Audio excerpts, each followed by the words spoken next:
Previously we unleashed Larry, Room 9, the Ghosts Yell preview, and the room that moves.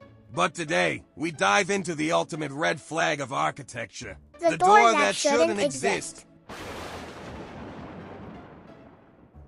If this door had a LinkedIn, the only skill listed would be emotional damage. And appearing in hallways that were normal 5 minutes ago. This is part 2 of our urban legend archive. The weirdest of the weird. The cursed of the cursed. Our landlord is definitely hiding from the IRS tier. Viewer discretion is advised, mostly because the mop is in this one. God help us.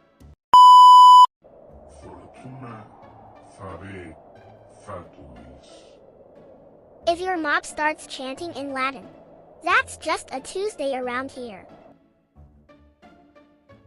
Today's episode is sponsored by Common Sense. And by the mop in room 4. That whispers Latin at night. It moves when no one is watching. I think it's judging your life choices. And now we begin the series known only as The Door that shouldn't exist. If you think our channel is already unhinged, buckle up, Buttercup. You haven't seen anything yet? Okay, that was just the beginning. The mop chanting Latin, peak normal Tuesday energy. The mop chants, the vending machine soaks, and the chair in room 5 keeps scooting itself 1 inch closer every day. We don't talk about the chair. It watches. Anyway, buckle up. The door gets spicier.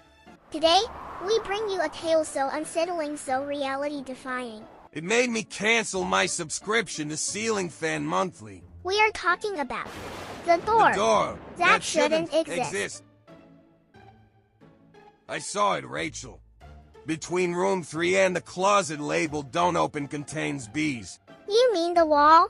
It was a wall, then it was a door, then it was gone. Like my will to live at kid birthday parties at the escape room. You also claimed last week that a Rubik's Cube tried to seduce you. It winked at me seductively. I don't make the rules. Join us next time for evidence you won't believe exists. Studies show viewers who subscribe have a way higher survival rate in haunted hallways. And by studies, we mean a sticky note I wrote at 3 a.m. It still counts. Protect yourself. Hit subscribe. Okay, yes, Ruff did technically accuse a Rubik's Cube of seduction. But honestly, in this building, top 5 least weird things. Yeah, right after the time the vending machine printed a receipt that said we need to talk. You never told me what it wanted to talk about. It said I wasn't meeting my potential. You know what? I'm not emotionally equipped for that conversation. Anyway, on to more player testimonies. One player swore their scratch paper stared into their soul and assigned them AP level homework in Latin. Previously, we showed you the door that shouldn't exist. And this week things got even weirder. Weirder than a door appearing and disappearing? Mostly just me pointing at a wall while arguing with the vending machine. So you know, a regular Tuesday. Did you give it 5 kisses?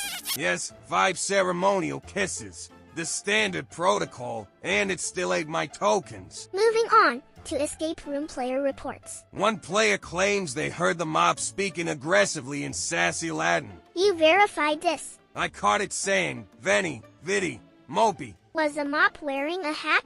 Yes, cowboy hat. And it tipped it at me, respectfully, I think. Any reports about the vending machine? It's ignoring me. It's a machine. Then why did it sigh at me? You mean the fan noise? No, a disappointed sigh, like I let it down. And the door is still here, still humming the Jeopardy theme. It hummed the wrong notes last night. Chad said that he thought it was judging him. Chad says that about every inanimate object. Next time, more player testimonies that will haunt your dreams. Subscribe now or the door might start humming your name. Okay, I know we've seen some disturbing stuff, but Rachel, a cowboy hat wearing mop tipping its hat respectfully. That's kinda charming. Don't bond with it. It called me partner. Ruff. No. That's how haunted objects get custody rights. Over who? Probably you. Fair. Anyway, testimonies are about to get way worse. Okay, buckle up. These player testimonies are a lot. Like, call a priest, a therapist, and maybe a plumber levels of a lot. Player 1 says we solved a puzzle and the puzzle said no you didn't in a disappointed dad voice. That puzzle doesn't have a speaker, or a dad, or boundaries. Player 2 says, my reflection winked at me then kept doing things I wasn't doing. Same thing happened to me once. That wasn't my reflection. That was Tuesday Ruff. He's stronger and angrier. Player 3 says a mop whispered bring me vending machine tokens or I perish. Player 4 says a vending machine printed a receipt. It said I know. I knew that it knew. Player 5 says we flipped the light switch. The lights went off in a different room. Okay, that one's just our wiring. The building hums in Morse code. Honestly, that's not paranormal. That's just our landlord doing his best. One player said the scratch paper blinked at them twice, and the second blink felt personal. This scratch paper made direct eye contact with me. That's a hate crime. It graded my self-esteem. I got a D-. These testimonies shouldn't exist. Just like the door. door. The door hummed the Jeopardy theme again. Off-key. Aggressively off-key. Like it was threatening to sue the real song. Next time we get dangerously close to understanding the door. Subscribe or the vending machine might print something about you. Okay, real talk. When scratch paper starts blinking at people, that's when you call a priest, an electrician, and an exorcist. And a therapist. For whom? The mop. It's been through a lot. Okay, maybe for you too. But the door is leveling up. This is final boss energy. Onward. Okay. I investigated. Like a rational adult with too many lab coats. And I'm pretty sure gravity quit our building. She owns 14. One has shoulder pads. And gravity can't quit Rachel. It's salaried. Theory 1. HVAC malfunction causing temporal instability. But that doesn't explain the Latin-speaking mop. The what now? The mop spoke Latin. It conjugated verbs rough. Okay, no. I am not emotionally stable enough for conjugating cleaning supplies. I barely passed English.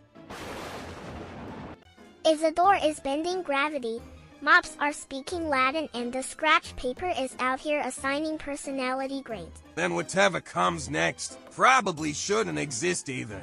In part 3, we follow the door past the hallway to where it wants us to go. Spoiler, we didn't want to go there.